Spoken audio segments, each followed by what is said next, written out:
You see, some people believe that I'm a film director. That's not true. I'm not a film director. Some other people believe that I'm a writer. I'm not a writer.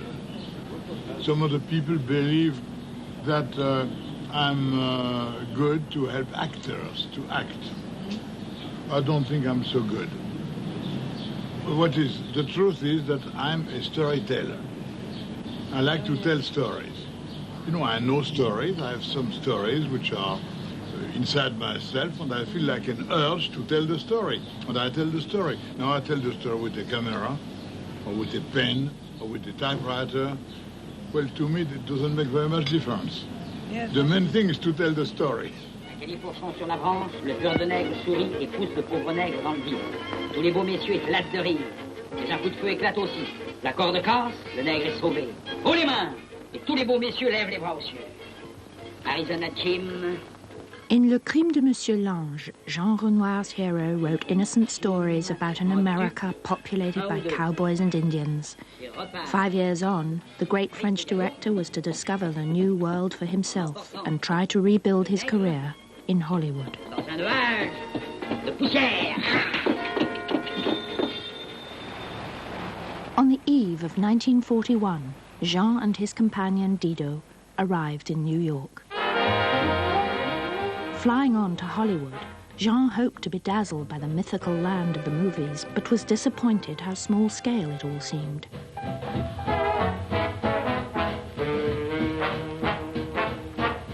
After establishing their new home in Hollywood, Jean's first concern was to bring over his son, Alain, who had been serving in the defeated French army.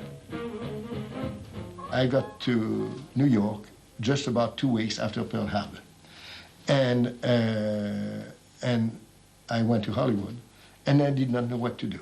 And my father pointed out to me, well, I must explain that my father had I would say, a rather keen sense of proper social behavior. He liked to sound very blustery himself, and yet he was always a gentleman. The bottom was the gentleman, the top was peasant. See, that's, and I know he did it on purpose.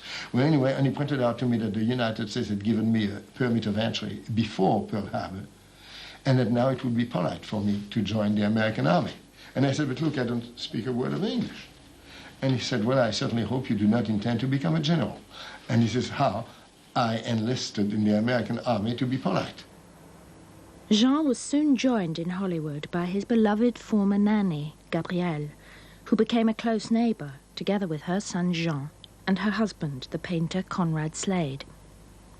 Jean also found himself among a community of expatriate French directors, including René Clair, all of whom already had their studio contracts.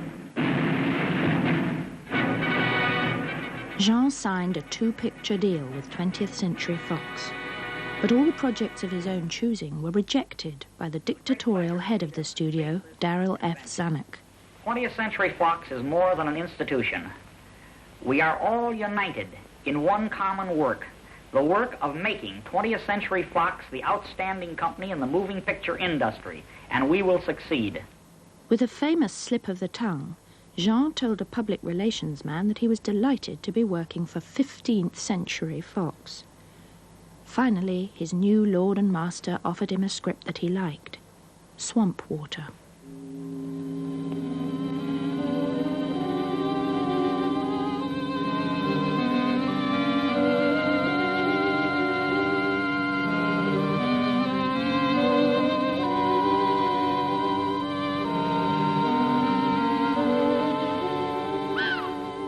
Written by the distinguished screenwriter Dudley Nichols, it was a tale of family feuding set in the swamps of southern Georgia.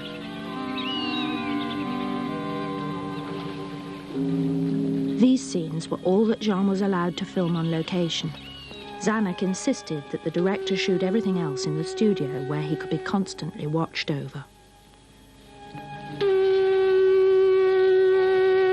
He wrote to Dudley Nichols after only about a week of shooting, "Don't judge my work in Hollywood from this film. This will be Mr. Zanuck's film and not mine."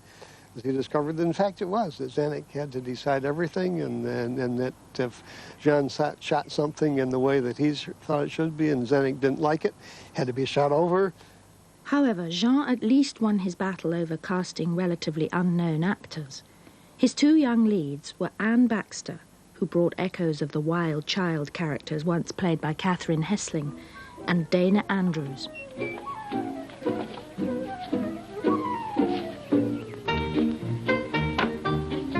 Come here, young'un. Come here. I've been looking for you. Oh, come on. I ain't gonna hurt you. Get inside. Oh, go on. I got something to tell you. Dana once told me that when they were first shooting, it was a scene between Anne Baxter and himself. And they did the take, and Jean said, yeah, oh, cut. He's very good, very good. Oh, lovely. But you must smell a little. So Dana looked at Anne, and she looked at him. She was a mere slip of a thing at the time and thought, well, this is pictures, you do it. Then he said, well, we'll try. So they did the scene again, and Jean said, oh, well, I like scenes very good, but it would be better if you smelled a little. Well, they did it 4 or 5 times, and of course, finally, they got it when Jean said, couldn't you smell? And then he said, oh, smile, of course, yes. To help with his English, the studio assigned to Jean a co-director, Irving Pichel.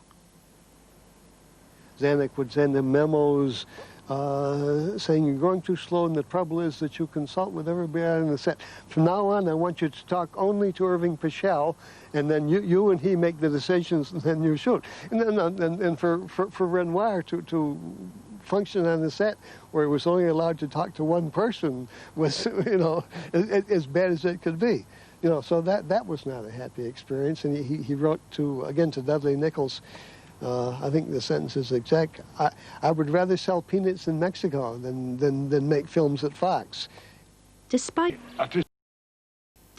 Swamp Water's success at the box office, Jean terminated his contract at Fox, dismayed at the studio's priorities. Most of the producers I know are extremely artistically minded. They are very anxious to do something, to achieve a perfect product, which to me is perfectly wrong, because the perfect product is perfectly dull. What is important is not the perfect product. It is to give to the public a little bit of knowledge of some other human beings. What is important is to open a little window on the world. For the second time, the Arc de Triomphe witnessed this humiliation. For Paris was the soul of France, and enemy hordes desecrated its most sacred military shrine. Conscious of the occupied France he had left behind, Jean wanted to make a film as a gesture of support to the resistance movement.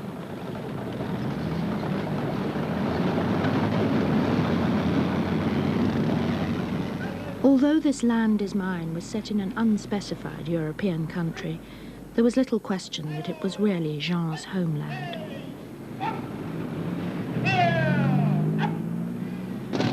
The script, co-written with Dudley Nichols, followed Charles Lawton as a cowardly schoolmaster who is initially afraid to support the local resistance movement or to express his love for another teacher, played by Maureen O'Hara.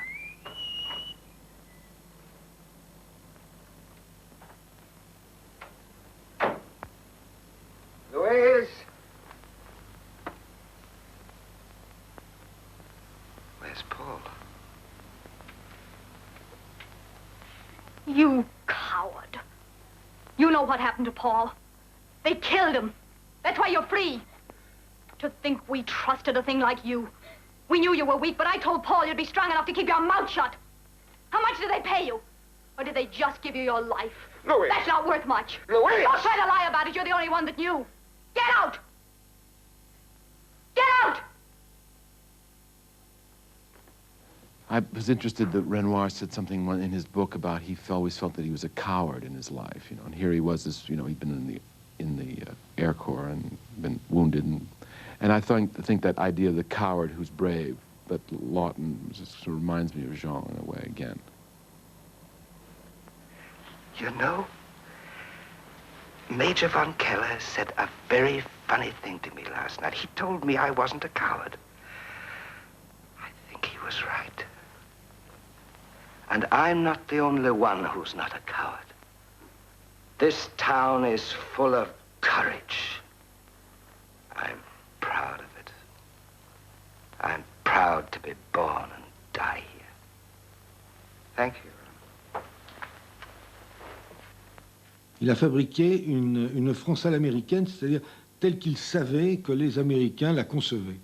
Et donc c'est un film de propagande pure, et ça a beaucoup mieux fonctionné avec un pays qui leur paraissait proche, alors qu'il était utopique, bon, qu'avec une France réelle qu'ils auraient peut-être choqués d'une manière ou d'une autre. Les Américains sont des gens assez puritains, alors que la France profonde est plutôt... a toujours eu un certain laisser-aller, enfin.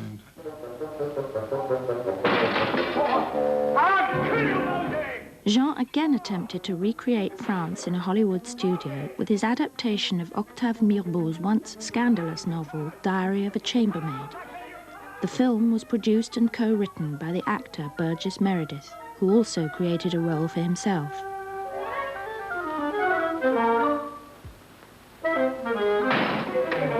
Hey, Mosquito, where are you?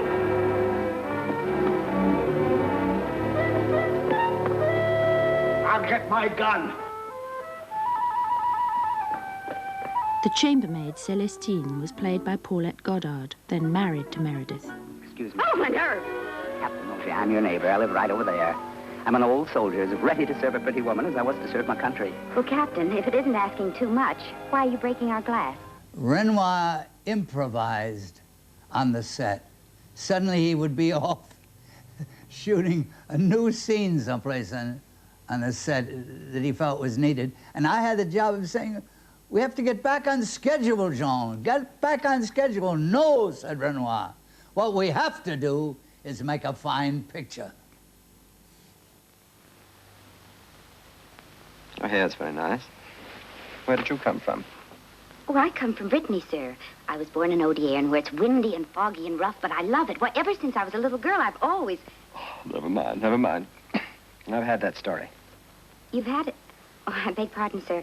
Then you don't want the champagne? Yes, I do. We all had different voices, and I think Paulette's voice bothered me.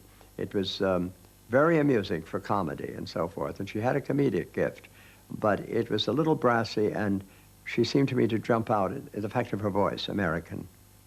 Et je trouvais pas du tout que c'était américanisé. Je trouvais que c'était un film de Renoir très époque Boudu. Je trouve que ça ressemblait assez à Boudu. Alors, bien entendu, son grand film théoriquement de l'époque, c'est L'Homme du Sud.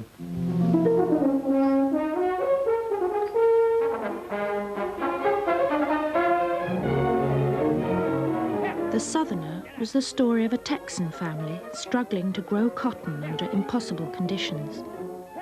Jean considered it his happiest experience as a filmmaker in America, as he was able to film on location without interference.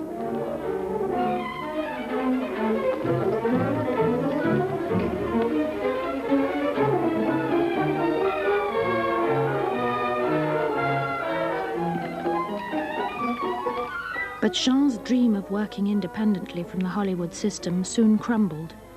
His last American film, Woman on the Beach, was recut by its producer and was a box office disaster. The people who have done well in the system are the people whose instincts, whose desire, who want to make the kind of movie which producers want to produce. Not what the public wants, but producers want to produce. People who don't succeed, the people who've had long, bad times, like Renoir, for example, is, I think, the best director ever, are people who didn't want to make the kind of pictures that producers want to make. Producers didn't want to make a Renoir picture, even if it was a success. When the war ended, of course, all the people in France, all his old friends in France, particularly those from the left, had expected him to like René Clair and some of the other people who'd been there to be on the first boat back to France, and he didn't, and that caused him a lot of antagonism in a way in France, because he hadn't hurried back because he'd maintained himself as an American. Gabin told me very strong definition of Renoir. He said, as a director, a genius, as a creator, a genius, as a man, a prostitute. He says, whoa. And he was telling me, with all the admiration I have for Renoir, and I made my best film with him, there is something which I will never forgive him. He says, when you are the son of Auguste Renoir, you don't become an American citizen. In February 1944, Jean had married Didot. This caused him to fear arrest as a bigamist in France, as his first wife, the failed actress Catherine Hessling, would not grant him a divorce until 1949.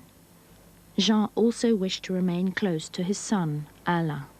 When I came back, well, it seemed like the thing to do to stay in the United States. I know that if I had said I want to go back to France, I believe anyway that he would have said, yes, I'll go back.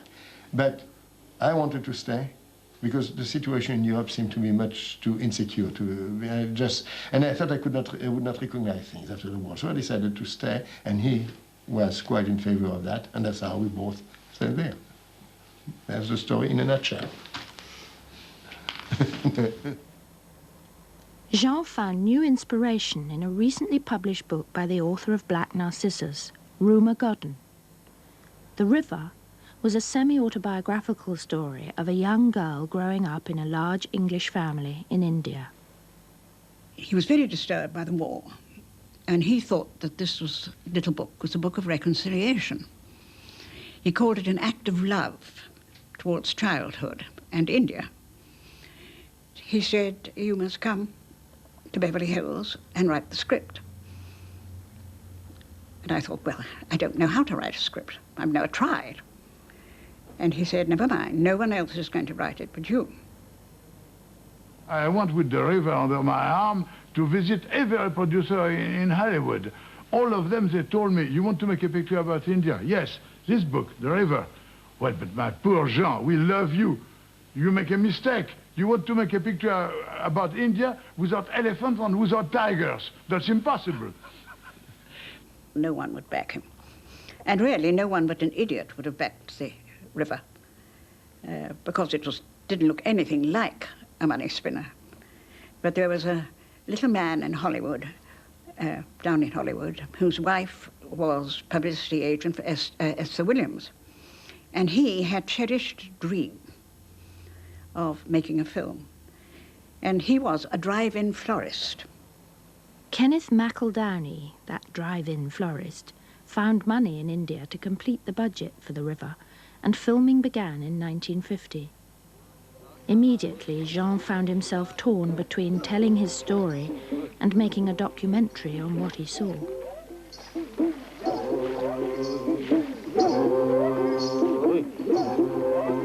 India brought me the revelation of a world which by itself includes stylization. It is probably because the country itself is naturally stylized. For instance, it's why it's so easy to do good color in film in India, because a good, beautiful shot in color, I think, is possible only if the colors are extremely simplified and few. With his nephew, Claude Renoir, as cameraman, Jean was at last able to film in Technicolor. This is a house of women. I'm glad you've come to keep us company. Bogey and I were getting unbearably vain. If you stay long enough, we'll arrange a camp and get you a shot at a tiger. Oh, I should like that very much. But who's the tiger? We lit the gorgeous Vishnu Chakra Ram had chosen for us. They burst forth into a fountain of sparks, and all our emotions burst with them. It was a fairy tale come true. Man was triumphant. Although they were too young to understand, even the little ones were caught in the spell. Valerie and I pretended not to be aware of his presence, but we knew perfectly well that his eyes were on us.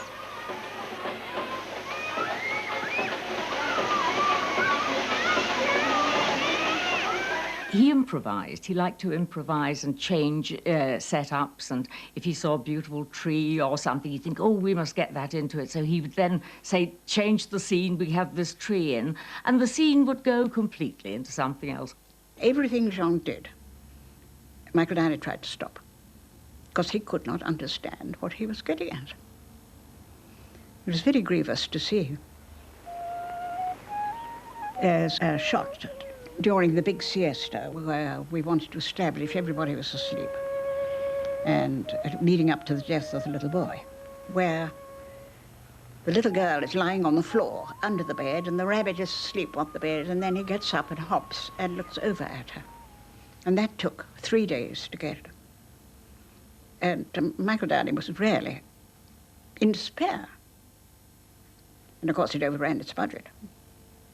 But John didn't care about money. I don't think he particularly cared that he wasn't paid. It put him back in his old position.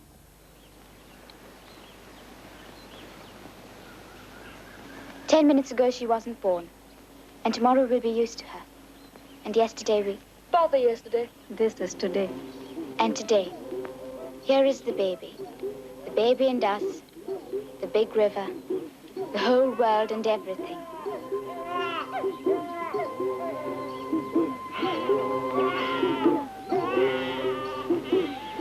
The river runs, the round world spins. Dawn and lamplight, midnight, noon. Sun follows day, night, stars and moon. The day ends, the end begins.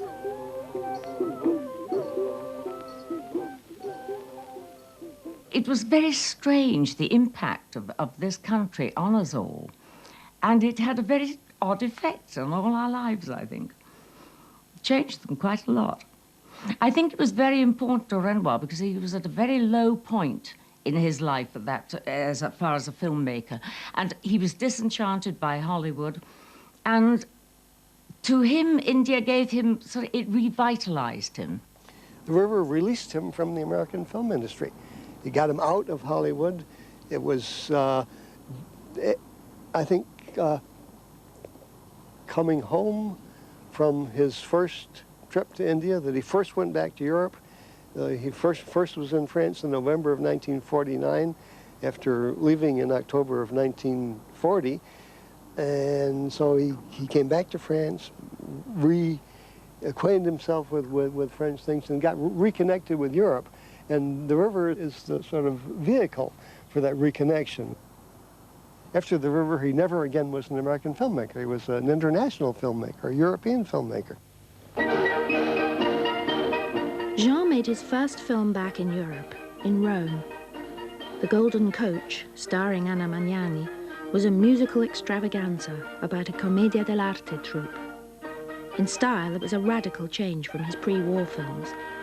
But though the framework was completely theatrical, Jean maintained a cinematic realism in his approach to the characters.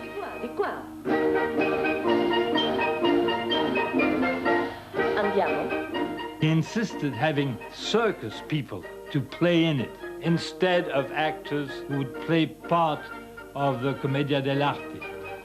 And we, myself and Macchi, his Italian assistant, we went and we found in Naples a small circus, and we brought back a whole family who played the Harlequin and the kids and the old, the white clown was the grandfather of the little kids, and they instinctively they were authentic. That was the important thing for him. Because she was authentic, he knew immediately that she was not acting, inventing the fact that she came from the people. And that's how it worked. She had a sort of instinct in the way of playing her part. I must understand. I'm absolutely sincere in life and on the stage. Then why do I succeed on the stage and destroy everything in my life? Where is truth? Where does the theater end and life begin?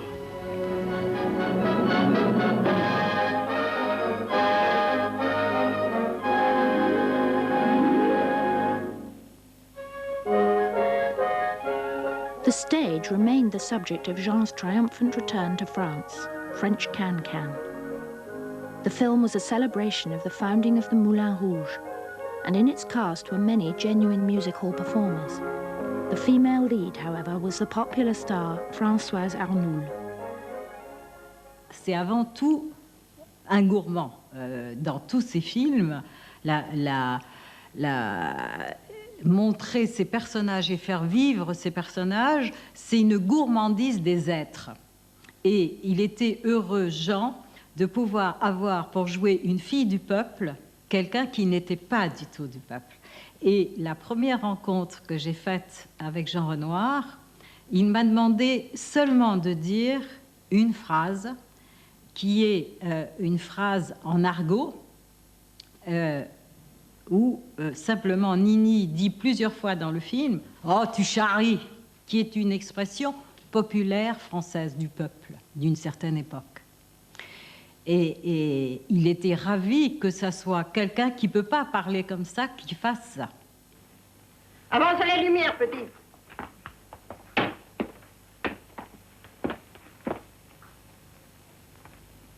Je suis pas une bête curieuse. Ici, t'as pas la parole.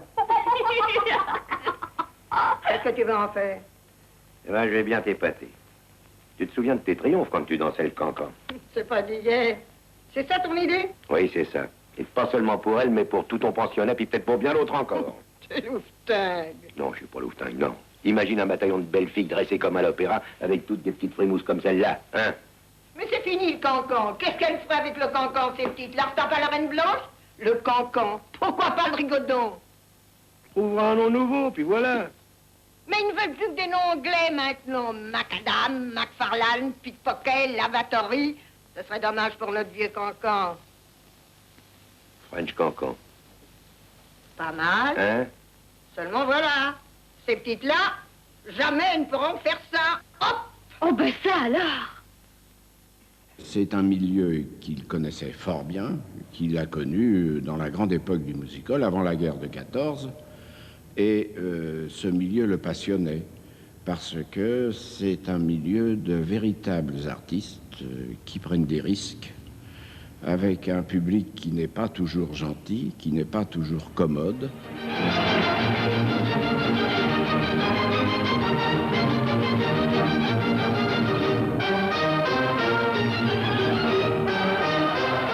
Well, I think French Can-Can is probably the best film about show business people that I've ever seen, because it doesn't sentimentalize them, but it presents it the way it is. The last sequence is, I think, one of the great musical sequences, when he cuts to Gabin backstage, not even watching the show, just listening to it and acting out, knowing exactly where they were in the dance. That's so on the money.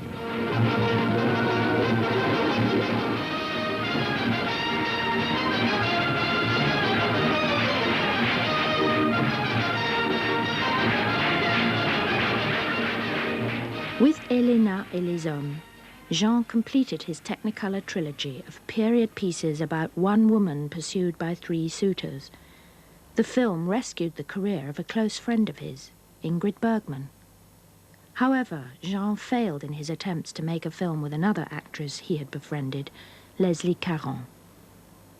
His idea was to write a play for me, which was something I'm so grateful and so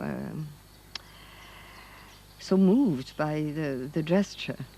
So he wrote this play about a little poacher whom he knew when, I guess he knew in Burgundy when he was a young boy. A little wild animal who used to live in the forest with a family of beggars, they were. Poachers, beggars, thieves, whatever. I guess he always liked people who were not in the mainstream. The play was received in a very contradictory fashion. And Renoir came to my dressing room and said, "Ah, Leslie, I'm so pleased. Your bad critic said she does not play the part, she is the part." He said that is what they used to say to Gabin about Gabin, so it's the best critic you could possibly have. For his film and theatre commitments in Paris, Jean would return to his old apartment in a private road in Montmartre. Here he would meet up with old friends and collaborators and try to raise finance for his many projects.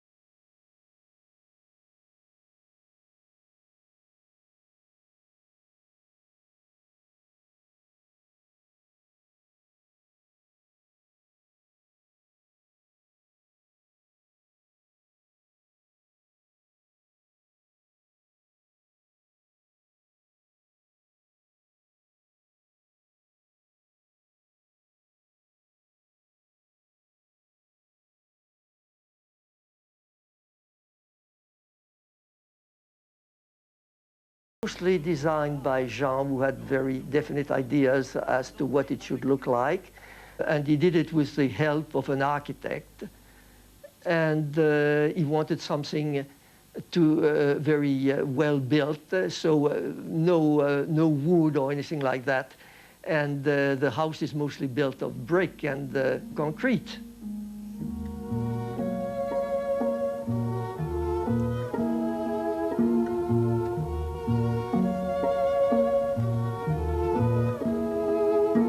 He wanted to have a lot of light for the paintings, so there are many large windows. And right after the war, the number of pieces of furniture that had belonged to Jean's parents were shipped to Leona.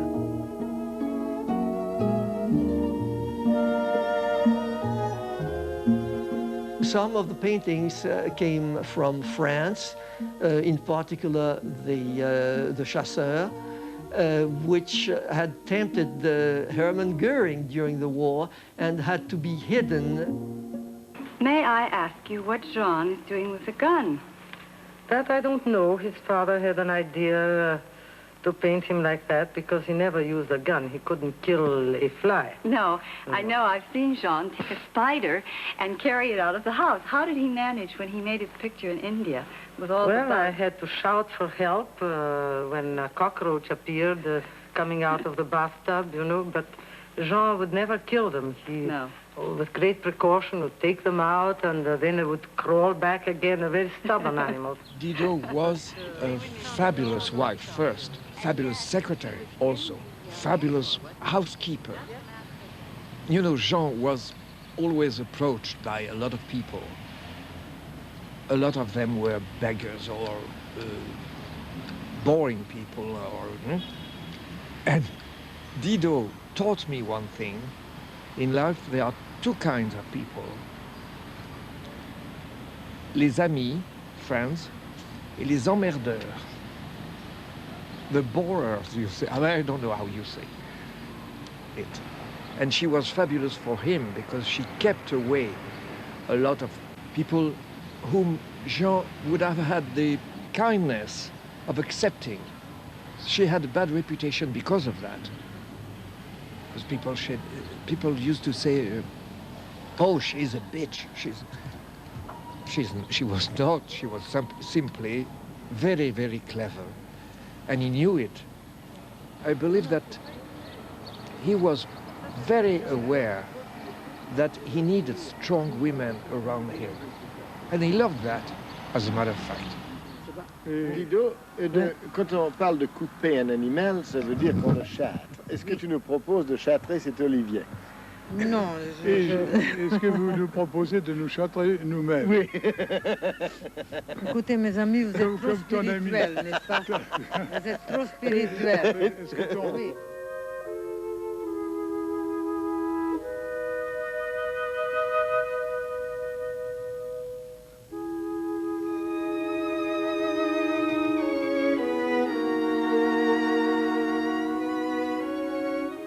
you've recreated in a way in California something of Provence, I think. Your garden there seems to be very Provençal. Well, olive trees. It was the favorite tree of my father.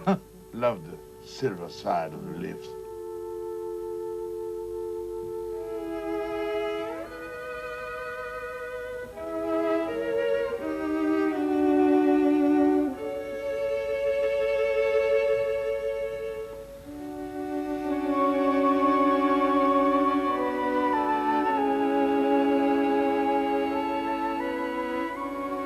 In 1959, Jean returned to Les Colettes, the house and gardens in the south of France which had belonged to his father. It was there he filmed Le Déjeuner sur l'herbe, or Picnic on the Grass.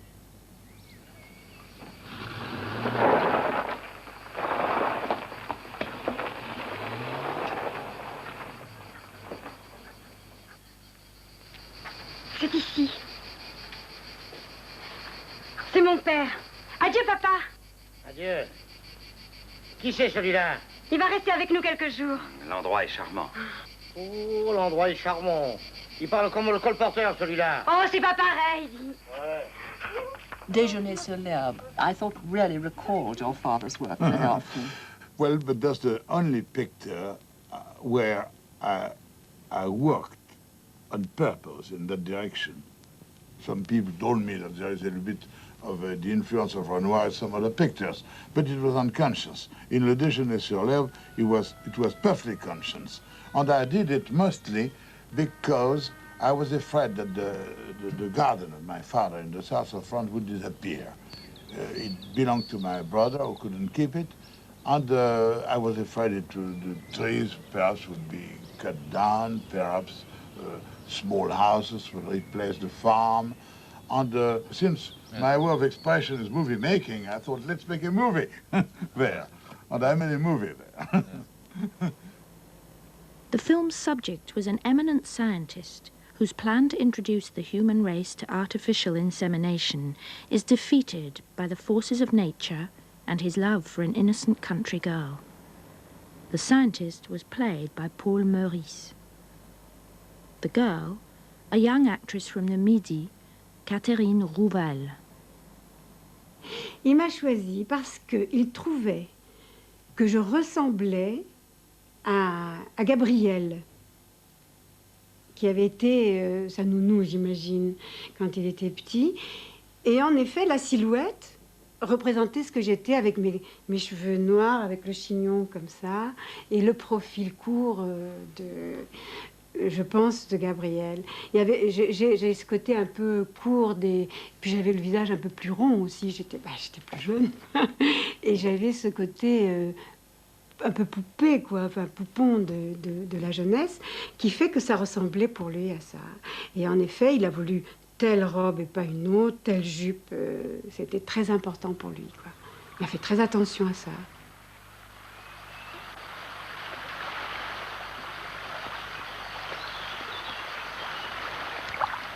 A key sequence in the film is a nude bathing scene. This directly recalled a subject frequently painted by Jean's father. However, Auguste had enjoyed greater liberty than his son, who was subject to the cinema censorship of the time. Moi, j'étais très impressionnée parce que c'était la première fois qu'il fallait que je me mette toute nue, tout ça, c'était dur. Alors il me disait, prenez vous mettez, enfin, vous vous couvrez avec un peignoir éponge, vous allez dans l'eau jusqu'à ce que vous soyez couvert, vous lancez le peignoir et après vous jouez la scène. Alors j'ai fait ça très scrupuleusement, je me mettais dans l'eau. Il va voir les rushs, j'avais pas droit d'aller voir les rushs. Il va voir les rushs et il me dit, c'est très bien mais la scène est trop pudique. Il faut refaire. Oh là là, quelle horreur. Alors on a refait en petit comité, c'est-à-dire avec une seule caméra, on a refait la scène de la baignade. Et mon mari lançait des cailloux aux gens qui venaient regarder.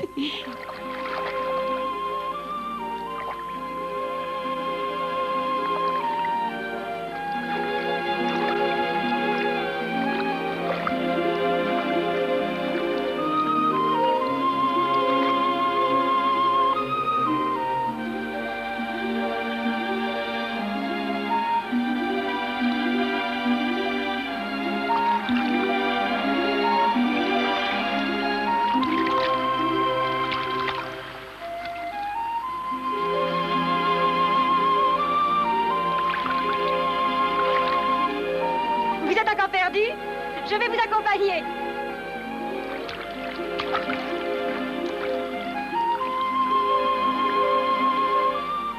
Ce qui était merveilleux chez Jean Renoir, c'est qu'il vous laissait monter, il ne vous ennuyait jamais. Il venait en général le voir en projection. Il venait absolument pas à la table, ou très rarement. Il me disait, je viendrai demain pour vous inviter à déjeuner. Sinon, il voyait tout en projection. Et là, c'est moi qui avais tenu, c'était une séquence où il n'y avait pas d'acteur, qui était une séquence de montage avec le ruisseau qui coule, avec des petits animaux qu'on voit, avec des cailloux, avec les arbres, avec le ciel, avec les oiseaux qui piaillaient, avec des choses vraiment de la nature. Et si vous voulez ce que j'ai senti moi, peut-être que si j'avais fait un film, j'aurais fait comme ça, mais c'était son film et pas le mien, je l'ai monté un peu comme un acte d'amour, c'est-à-dire en allant crescendo. Le crescendo, c'était le torrent qui coulait à tout. Alors, je lui ai montré, je dis, Monsieur Renoir, j'aimerais vous montrer cette séquence. Et j'étais très contente, je me suis dit, j'ai réussi un truc très bien. Et il l'a regardé, il a dit, c'est pas ce que je voulais, René. Je dis, ah bon? Il dit, non, vous voyez, ça, je ne le veux pas ici, mais je le veux à cet endroit-là. Ça, je le veux là. Et il a entièrement changé cette séquence de montage. Hein. Et je me suis rendu compte, et je l'ai reconnu, que c'est lui qui avait raison. Que c'était le seul montage, c'est le côté païen de la nature qu'il a célébré dans le déjeuner sur l'herbe. Et je me suis rendu compte que c'est lui qui avait raison. C'est vrai, c'est la vérité. C'était son film d'abord et il avait su ce qu'il fallait mettre.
Quand je pense que le déjeuner sur l'herbe parle d'un président de l'Europe, parle de la science de l'insémination artificielle des enfants avec... Mais c'est extraordinaire, c'est un génie, Jean Renoir, c'est un génie. Parce que il s'est fait taper sur les doigts en disant « Oh, c'est un vieux monsieur ». Il était le plus jeune de tous, c'est le plus jeune, le plus vivant. Maintenant, ils le reconnaissent, mais c'est toujours un peu tard. Lui, il a le sens de l'avenir, il a le sens des choses qui arrivent. Despite his age, Jean continued to experiment ahead of other filmmakers by employing a multi-camera technique, rehearsing his actors well in advance and shooting very few takes. This working method was first used by him on an adaptation of the Jekyll and Hyde story, The Testament of Dr. Cordelier, starring Jean-Louis Barrault. Évidemment, pour tourner le docteur Cordelier séquence par séquence, au lieu de le tourner plan par plan, pour avoir cette progression naturelle de l'acteur, au lieu d'avoir la progression artificielle de la salle de montage, il me fallait un équipement le permettant, des équipes habituées à tourner de cette façon.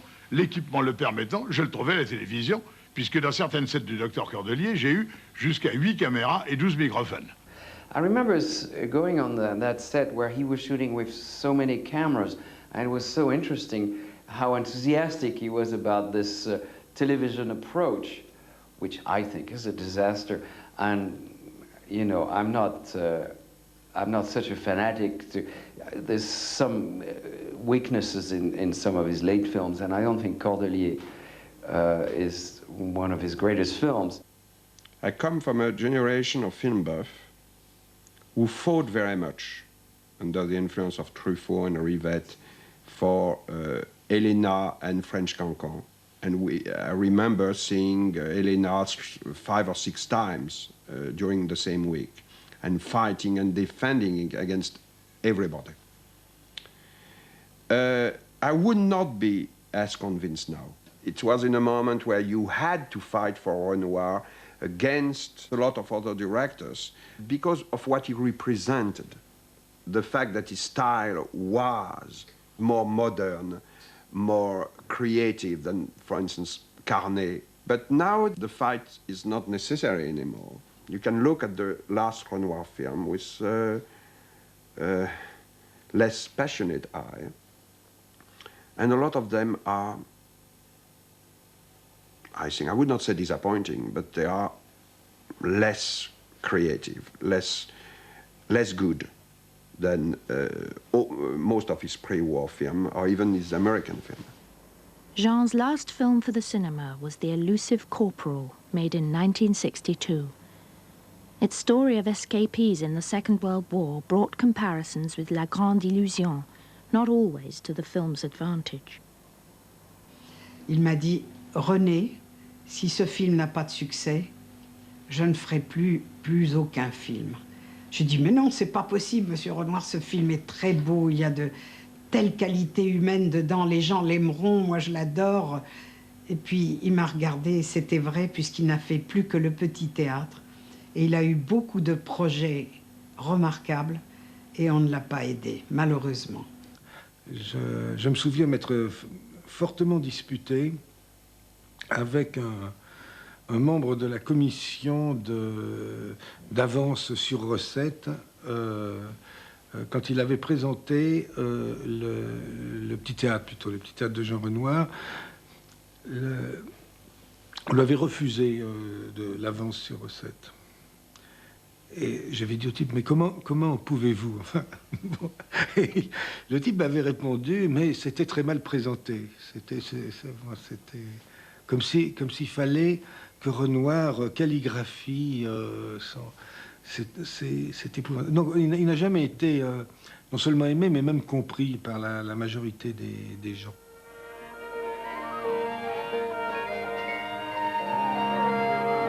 Jean finally made the Little Theatre for French television in 1969. Mesdames et messieurs, voici mon petit théâtre. Sur cette scène miniature, je vais avoir l'honneur et le plaisir d'illustrer pour vous quelques anecdotes qui m'ont amusé et qui, je l'espère, vous distrairont. The first story looked back to an earlier Renoir style, echoing his silent fantasy, The Little Match Girl. This was followed by a musical morality tale. And the final story was a comedy of manners set in Provence.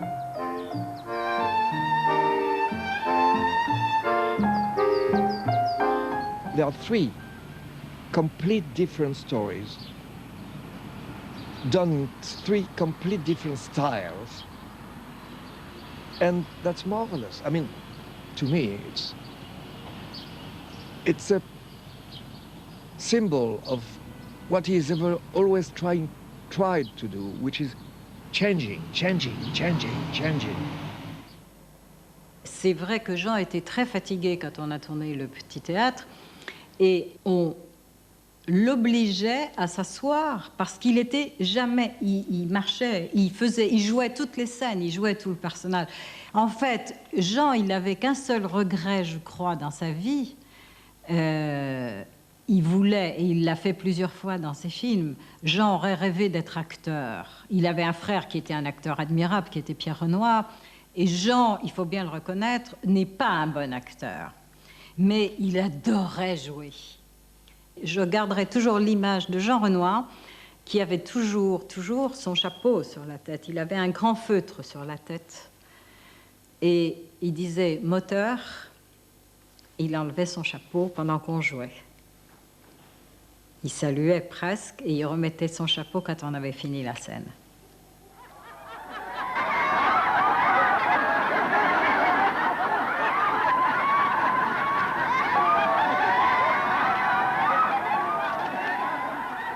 The Little Theatre concluded with Jean's last joke on naturalism.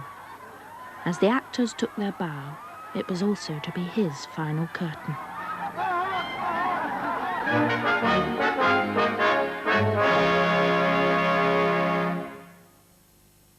When his last film wasn't successful and Didot wouldn't come anymore to Paris, it looked like his next project was to get sick. That's what it looked like on the outside. And he gave up walking. And there seemed to be no reason. There were many tests made, and the doctors couldn't find any reason for him not to walk. So I remember when Truffaut was there, we discussed this, and he said, well, you know, his father became an invalid at the end of his life, and so I think Jean was always convinced that he would become an invalid too. And he almost seemed to choose the moment. I once said to Jean, tell me, Jean, all your life you made these films about people who do nothing in praise of nothingness, but you've worked every minute of your life. He said, well, I really admire people who can do nothing, but I don't have that talent. And so after he had decided that his film career was over, he still didn't have the talent to do nothing. So he became a writer. He just switched professions. He stayed here essentially in this house and spent the last 9 years of his life with a different career as a writer. He wrote his biography. He wrote 3 short novels. He was working until the day that he died. I think he generally loved writing, and he was very proud and even a little vain about his writing. I remember in those years, in the late 70s, I once brought a friend to visit him, and I said, if you want to please Jean, really, don't tell him how much you admire Rules of the Game, but talk about the notes of Captain George, or his book about his father, or and which was the truth. He'd love to talk, and I must say, the notes of Captain George is a wonderful book.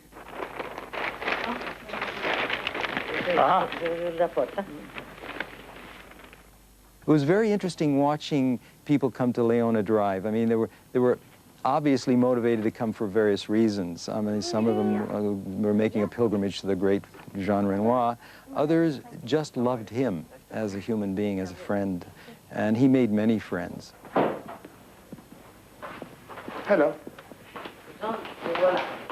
Bonjour. Bonjour. Ça va? Oui, ça va très bien. The interesting thing is, whoever it was, Jean Renoir was the same. It didn't matter whether you were, you know, Peter Bogdanovich, if we were David Lean. I saw him on several occasions talking to people who just came to the house to fix the heating system, the gardener, their housekeeper's daughter. And it was, each human being was an important person. He was very curious, very interested in people. Un great photographer. I didn't even know that he was still alive when I went to Los Angeles. And he was talking like somebody who was somebody of my age, somebody. And I started to tell him that all the 60s, when I started to make movies, for us, it was important not only the story which we were telling through the film, but also the reflection and the analyzing cinema through the movies, to understand what cinema is.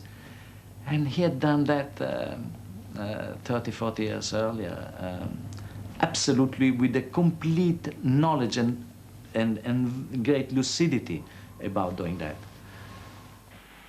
The real artist tells about himself entirely with a perfect sincerity, but without knowing it. In spite of himself, he's conveying a message. If he starts his work explaining to himself, I'm going to deliver a great message, there are many chances that he won't deliver nothing at all. Jean Renoir died on the 12th of February, 1979. His body was taken to Essois in Burgundy, the birthplace of his mother, where he had once spent idyllic summers as a child. He was buried in the same grave as his father, Pierre Auguste, and his brother, Pierre.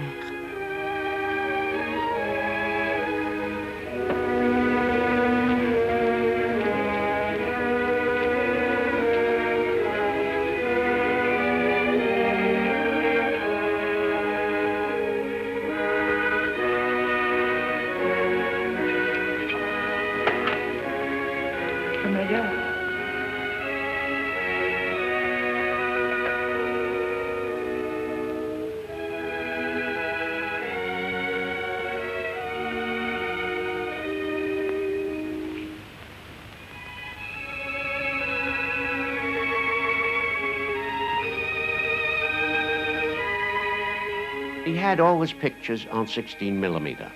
And in the last year of his life, he started to run these pictures and look at them again. And my wife and I would attend these runnings. They'd be in the afternoon. And while he still had the power of speech, he made an observation one day that I found very moving. He said, you know, when I first started to make pictures, as the son of the great painter, Pierre-Auguste Renoir, I did not want people to say, oh, well, you know, he is Renoir's son, so everyone says the pictures look great because he's the son of Renoir. It's a Renoir motion picture. He said, so I was very careful. And I deliberately set out to shoot in a way that no one could ever say why that young man is imitating his father's paintings. He's trying to shoot like an impressionist. I wanted it different. I wanted a totally different look from my father. And I worked at that very, very hard. He said, now I look at these pictures after 50 years. And I realized that all that time, what I really was trying to do was to imitate my father. I believe that every one of our works is just a part of this big work, which is our whole life. And after all, our whole life also belongs to the whole world. We are just a little, you know, just a little bit of, I don't know, like the leaf of a tree.